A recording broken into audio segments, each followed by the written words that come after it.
Hi, first off, I just want to say thank you for speaking as a fellow Jewish conservative. Thank you so much for coming. It's just the two of us, man.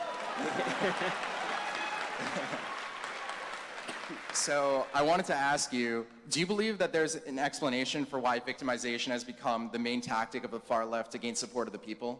Yes. So I think, first of all, I do think victimization was always a tactic of the far left. It was just economic victimization, right?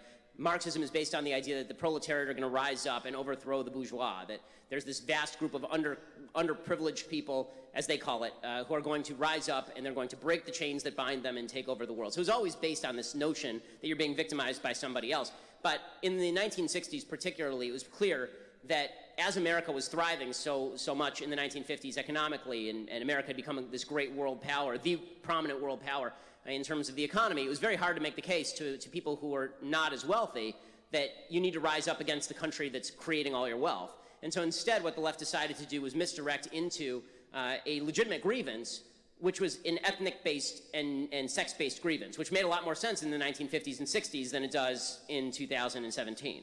And so there's this idea that if we identify you as groups, we can use those groups to tear down the American infrastructure, this system that's been built by white men for the privilege of white men. And we couldn't tear that down based on class, because it turns out a lot of poor people in the United States still wanted to get rich, and they need that system to get rich. But you can do it based on group identity. Because if you can make women feel that the system is designed to keep them down, if you can make black people feel like the system is designed to keep them down, and then you can tell them that it's the capitalist system more generally that is designed to keep them down, and that whole system, the whole superstructure is rife with racism, it has to be torn out root and branch.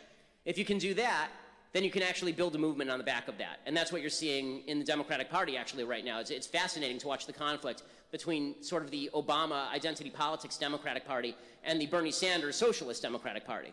Because that's actually an old battle, right? I mean, that's the battle between economic, class distinction-based victimization and identity politics-based victimization, which is really more what Obama used in 2012 to win re-election.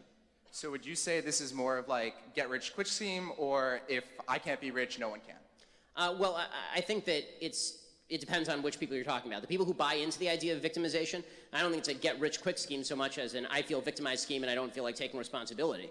But for the people at the top, I think that it actually is a get-rich-quick scheme. I think the people at the top very often know exactly what they are doing and know, because they don't live like this, right? I mean, Barack Obama didn't live his life thinking of himself as a dramatic victim of society until he decided to write Dreams for My Father and revise everything, right? But the fact is that Barack Obama is a guy who really achieved his whole life.